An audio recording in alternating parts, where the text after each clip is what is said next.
성부와 성자와 성령의 이름으로 말씀드립니다. 오늘 복음의 시작은 예수님께서 하늘로 오르실 날이 가까워지자 이런 말로 시작이 됩니다. 오늘 저희가 들은 구약 열왕기서의 말씀에 엘리야가 불수레를 타고 하늘로 올라가는 장면을 또 연상케 합니다. 실은 하지만 복음에서 예수님께서 하늘로 오르실 날이 가까워지자 할 때 그 의미는 예수님이 십자가를 향해서 나가는 여정을 시작하고 있음을 우리에게 시사하고 있습니다. 누가복음에서 오늘 이 시점은 굉장히 중요한 전환점이 됩니다. 왜냐하면 예수님께서 이제 예루살렘에 올라가서 십자가의 순환을 당하셔야 되기 때문에 이제 예수님의 삶에 남아있는 시간이 많지 않음을 우리로 하여금 상상하게 해줍니다. 여러분들에게도 혹시 그런 마음이 있지 않을까요? 나에게 시간이 많지 않다면 여러분들은 무슨 일을 하시겠습니까? 나에게 남아있는 시간이 많지 않다면 나는 무슨 일을 하게 될까? 내가 가장 살면서 소중하게 여기는 것들이 어떻게 내가 세상을 떠난 다음에도 계속 이어져 갈 수 있을까? 이런 생각을 하게 되지 않을까요? 가끔 저는 우리 교회 교우님들의 손주를 보는 할머니들과 할아버지의 모습을 보면서 자녀들에게도 그런 걸 느끼겠지만 특별하게 내가 세상을 떠나면 내 삶의 일부가 돼서 살아줄 그 자녀와 손주들을 보면서 아주 이뻐하는 모습을 이렇게 볼 때마다 어쩌면 사람은 이 세상에 와서 다 사라져 가지만 누군가에 의해서 내 삶이 계속 이어져 간다고 하는 것은 삶에 참 큰 위로가 아닐 수 없다 이런 생각을 하게 됩니다. 예수님께서는 하지만 자녀가 없으셨습니다. 예수님은 이제 예수님이 가장 소중하게 여기던 그 진리를 제자들이 이어서 살아주기를 기대하면서 이제 모든 남은 에너지를 제자들에게 집중하시기 시작합니다. 예루살렘으로 올라가면서 제자들에게 끊임없이 내가 이제 곧 순환을 당하게 될 거다. 그리고 사흘 만에 부활해서 이제 하늘로 오르게 될 거다 하는 가르침을, 그러면서 십자가의 진리가 무엇인지를 제자들에게 가르치시는 일을 반복하게 됩니다. 예수님이 갈릴리아에서 예루살렘으로 올라가는 그 길을 가려면 사마리아를 통과하면 좀 빠르게 갈 수 있어요. 근데 만약에 사마리아를 비껴서 이렇게 가면 시간이 오래 걸리니까 예수님이 그 사마리아를 통과해서 가야 되겠다 이렇게 생각을 하셨습니다. 그리고 제자들에게 미리 앞서 보냈는데 그 사마리아 사람들이 예수님이 자신들의 마을을 통과해서 예루살렘으로 가신다는 말을 듣고 안 됩니다. 우리 마을에 오지 마세요. 이렇게 거절을 하게 됩니다. 누가복음은 특별히 예수님께서 사마리아 사람들에게 큰 호의를 가지고 있다는 것을 우리에게 반복해서 이야기해 줍니다. 한 율법교사가 예수님에게 와서 어떻게 해야지 내가 영원한 생명을 얻을 수 있겠습니까? 이렇게 물어봤을 때 선한 사마리아 사람의 비유를 들어서 너희들도 그 선한 사마리아 사람처럼 강도 만난 사람의 이웃이 되어주면 그러면 그것이 구원을 받는 길이 된다 이렇게 말씀하셨는데, 율법교사는 유대인이었기 때문에 아시는 대로 여러분들이 유대인과 사마리아 사람들은 원수처럼 지금 이란과 우리 이스라엘이 이렇게 싸우는 것처럼 그렇게 굉장히 사이가 좋지를 않았습니다. 그래서 사마리아 사람들은 예루살렘에 간다는 얘기를 듣고 예수님은 굉장히 자기들에게 우호적인 것을 알지만 예루살렘에 간다고 하니까 그거는 우리가 허락하지 못하겠다 이렇게 거절하였던 거죠. 그런데 그 사마리아 사람들을 향해서 예수님은 구원받을 사람의 어떤 상징적인 인물로 사마리아 사람을 이야기하셨습니다. 누가복음 17장에는 10명의 나병 환자를 예수님께서 치유해 주시는데 그것도 갈릴리아와 사마리아 사이를 지나시다가 일어난 일이에요.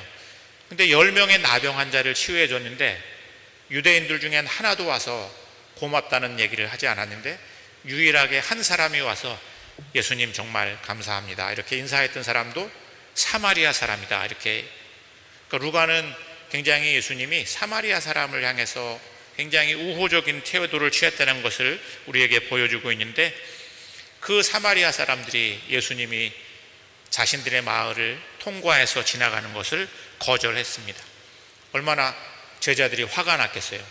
배은 망덕도 유분수지. 그래서 야고보와 요한이 예수님, 하늘에서 불을 내려다가 엘리야를 하늘로 데려 올라갔던 그 불술에 그 불을 내려다가 이 마을 싹 불살라 버릴까요? 이렇게 얘기를 했습니다. 마치 지금 이란과 이스라엘이 막 미사일을 주고받으면서 전쟁을 하듯이 여기를 다 불살라 버릴까요? 이렇게 말씀하셨는데, 예수님이 제자들을 꾸짖으셨다. 다른 사본, 그러니까 누가복음이 우리가 지금 읽는 성경이 있고 다른 사본들이 있어요. 그러니까 성경은 이렇게 누가 이렇게 필사를 했잖아요. 다른 필사한 사본에 보면 뭐라고 나오냐면, 거기에는 우리 교구 홈페이지에 가면 그 사본에 나온 이야기도, 다른 사본에 나온 이야기도 이렇게 가로가 치어져서 있어요. 지금 너희들 마음에서 움직이는 영이 무슨 영인지를 아느냐 그러시면서, 나는 세상을 심판하러 온 것이 아니라 구원하러 용서하기 위해서 왔다. 이렇게 말씀하시면서 제자들을 꾸짖으셨다 하는 것들이 이렇게 추가되어 있어요. 예수님은 하늘에서 내려오는 불은 심판의 불이 아니라 용서의 불이고 구원의 불이라고 말씀하십니다. 예수님은 그 불꽃이 돼서 이 세상을 사셨고, 이제 그 불꽃을 제자들이 이어서 살아가기를 기대하시고 제자들에게 그 가르침을 주시고 있습니다. 오늘 저희가 들은 이 복음 말씀은 바로 그 제자들이 가져야 될 태도, 어떤 마음으로 너희들이 내 제자가 되어야 되는지에 대해서 우리에게 이야기하고 있습니다. 첫 번째는, 제자들은 세상에 집이 없는 사람이 돼야 된다. 이 말 들으면 우리 보고 다 월세를 살라는 말인가 이렇게 생각하지 마세요. 이 집은 어떤 곳이죠? 우리가 이렇게 안주하는 곳이에요. 머무는 곳이죠. 근데 예수님은 늘 성경에 보면 길 위에 계셨어요. 예수님이 길을 가시다가, 이런 구절이 성경에 굉장히 많이 나와요. 그래서 초대교회 신자들을 가르쳐서 사람들이 뭐라고 했냐면, 저 사람들은 길 위의 사람들이다 이렇게 얘기를 했고, 실제로 교회를 길이라고 표현하기도 했어요. 초대교회에서는 길을. 왜냐하면 예수님이 길이시기 때문에. 영어 성경에는 on the way 이런 표현이 많이 나와요. 길 위에 계실 때. 예수님은 집에 머무셨다는 얘기가 별로 없어요. 남의 집에 들어가셨다는 얘기지만 예수님은 늘 길 위에 계셨습니다. 오늘 저희가 들은 구약 성경의 말씀에 보면 엘리야가 엘리사에게 2번이나 반복해서 나는 야훼께서 분부하신 대로 베델로 가야 되겠네 이렇게 말씀하시고, 조금 지난 다음에 나는 야훼께서 분부하신 대로 요르단으로 가야 되겠네 이렇게 말씀하세요. 그러니까 예수님은 내가 저 길을 가야지 이렇게 생각하시고 가신 게 아니고, 늘 하느님의 인도하심을 받아 하느님이 분부하신 대로 가셨어요. 길을. 저희가 들은 성경 서신 말씀에는 마지막 구절에 무슨 구절이 나왔는지 여러분들 다시 한번 살피시면, 사도 바울로가 뭐라고 하냐면, 우리를 향해서 여러분들은 성령의 지도를 따라서 하십시오 이렇게. 내비게이션을 따라서 살라고 하시지 않고 성령의 지도를 따라서 사십시오 이렇게 이야기하고 있습니다.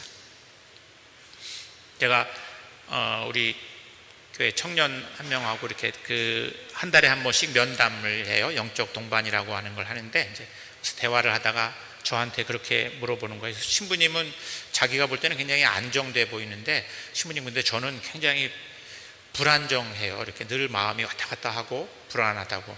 어떻게 하면 그렇게 될 수 있냐고 저한테 물어봐서, 제가 나도 실은 굉장히 불안정하다 이렇게 나도 늘 마음이 왔다 갔다 한다고.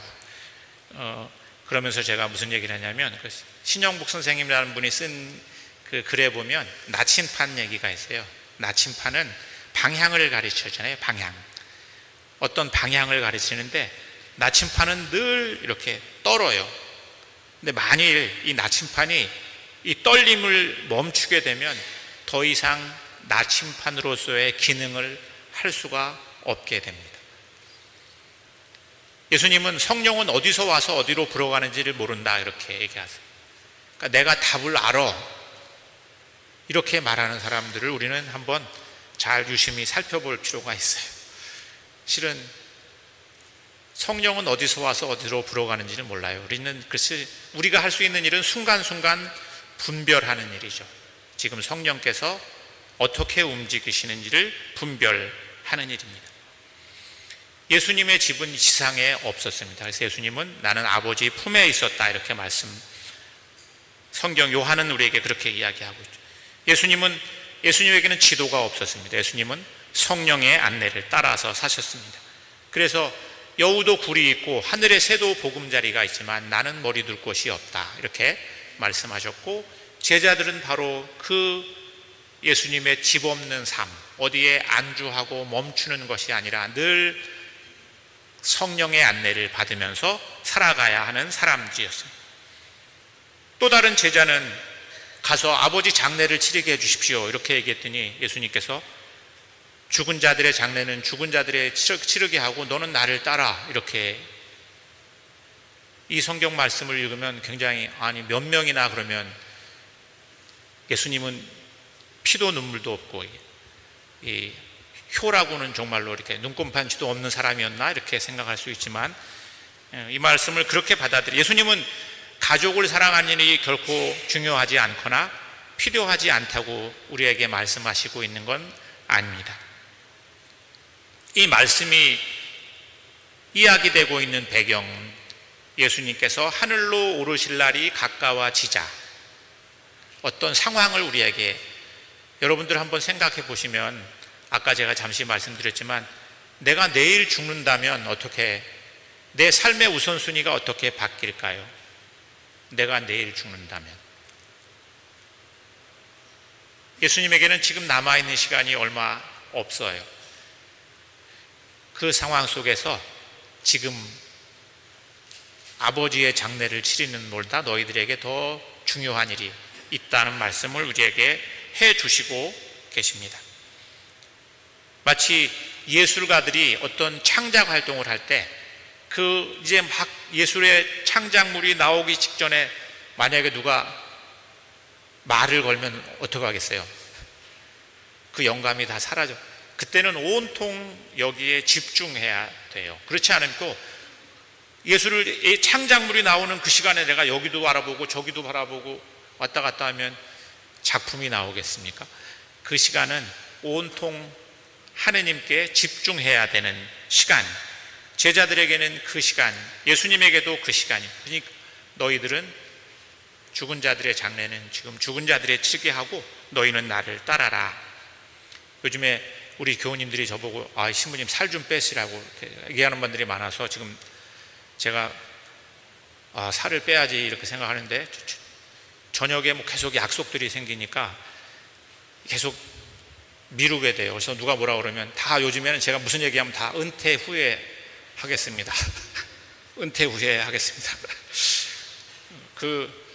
근데 은퇴 후에는 뭐가 급한 일이 또 안 생길까 이런 생각이 문득 들어요. 그 사람들이 이렇게, 제가 성공하는 사람들의 7가지 습관 이런 책이 있어요. 근데 성공한 사람들을 보면 우리한테는 이렇게 중요하지도 않고 급하지도 않은 일이 있어요. 근데 중요하고 시급한 일도 있죠. 중요하고 시급한 일을 미루는 사람은 없어요. 근데 사람들이 제일 잘 미루는 일은 중요하지만 시급하지 않은 일이에요.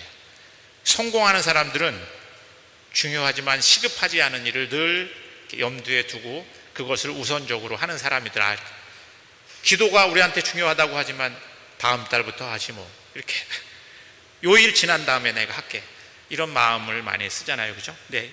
오늘 제자가 될 사람들은 하느님 나라를, 하느님의 복음을 전하는 일을 우리들 삶의 가장 중심에 두고 우선적으로 선택해야 된다. 그거를 계속 저처럼 은퇴 후에 이렇게 미루다 보면 그때 가서도 또 미루게 될 수가 있기 때문에 오늘 중요한 일을 선택해야 된다. 이렇게 복음은 우리에게 가르치고 있습니다. 마지막으로 또 어떤 사람이 와서 선생님 제가 선생님을 따르겠습니다 이렇게 말했더니 예수님께서 근데 내가 아버지에게 가족들에게 인사를 하고 오겠습니다 그랬더니 뭐라고 얘기하냐면 쟁기를 잡고 자꾸 뒤를 보다 보는 사람은 하느님 나라에 들어갈 자격이 없다 이렇게 말씀하십니다. 저는 농사를 짓지 않았는데 그냥 우리가 생각해 보면 이렇게 쟁기를 잡고 뒤를 돌아보면 어떤 일이 생기겠습니까? 밭고랑이 이렇게 반듯하게 나지 않고 삐뚤삐뚤 이렇게 날 거예요. 그죠? 그러니까 근데 이 말씀은 실은 마태복음 8장에도 똑같은 말씀이 나오는데 마태복음 8장에서는 이 구절이 생략되어 있어요. 사람들이 그러면 누가는 이 이야기를 왜 여기다가 넣었을까 이렇게 성서학자들이 생각할 때 누가는 당시 교회가 처음에는 예수님을 따르겠다고 막 나섰던 사람들 중에 점점점 떠나는 사람이 배교하는 사람들이 생긴 거예요. 내가 정말 이 박해를 받으면서까지 내가 예수님을 믿어야 돼? 이렇게 사람들이 시험이 오면서 예전에 잠깐 살았던 삶을 자꾸만 뒤돌아보는 거죠. 옛날에는 이렇지 않아도 됐었는데, 옛날에는 이렇게 살지 않아도 됐었는데, 이렇게 돌아보는 사람들이 생겼고 그 사람들이 하나둘 예수님 곁을 떠나기 시작했습니다. 그 루가는 그런 사람들을 향해서 쟁기를 잡고 자꾸 뒤를 돌아다보는 사람은 하느님 나라에 갈 수가 없다. 내가 선택한 이게 진리라고 선택했지만 자꾸 뒤를 돌아다보게 될 때 사도 바울은 우리에게 이렇게 나는 이미 이루었다는 것도 아니고 다 내가 성취했다는 것도 아닙니다. 하지만 나는 이전에 내가 소중하게 생각했던 것들을 다 장애물과 쓰레기로 여기고 나는 앞을 향해서 달려갈 뿐입니다. 우리는 교회를 다니는 사람들에게 어떤 사람들은 교인이라는 말을 쓰고 어떤 사람들은 신자라고 그러고 어떤 사람들은 제자라는 말을 써요. 교회를 다니는 사람들은 다 교인이에요. 그죠? 교회를 다니는 사람들은 다 신자일까? 이렇게 물어보면 조금 약간 멈추게 돼요. 그죠? 나는 교회를 다니는데 내가 믿는 사람인가? 이렇게 물어보면 아직은 내가 약간 아닌 것 같은데 뭔가 내 마음 안에 아직 확신이 이렇게 없어 이렇게 생각이 될 수도 있어요. 그죠? 근데 내가 그러면 믿는 사람이라고 생각하죠. 신자라고 생각해 보죠. 신자라면 다 예수를 따르는가? 그렇게 물어보면 또 잠시 멈추게 돼요. 나는 예수님을 내가 믿기는 하는데 따라가는 거는 조금 힘들 것 같아. 이렇게 말할 수 있죠. 우리가 어디엔가 있을 수는 있어요. 그리고 실은 그 신앙의 여정은 왔다 갔다 해요. 여기 있다가 뒤로 갔다가 이렇게 하니까 어디에 딱 멈춰 있다고 거기에 고정되어 있지는 않죠. 하지만 우리가 어느 자리에 있든지 오늘 복음은 예수님께서 모든 그리스도인들을 제자로 부르시고 있다. 그리고 그 제자로 살아갈 때 우리에게 이렇게 묻습니다. 너의 집은 어디냐? 너는 어디에 네 삶의 뿌리를 내리고 있느냐? 이렇게. 내가 지금 미루고 있는 것은 무엇인가? 하느님 나라를 위해서 내가 계속 미루고 있는 것은 무엇인가? 그리고 자꾸 뒤돌아보고 있는 것은 무엇인가?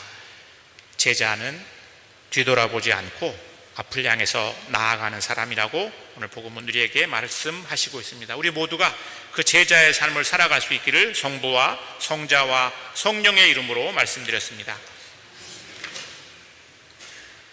니케아 신종으로 우리들의 신앙을 고백합시다.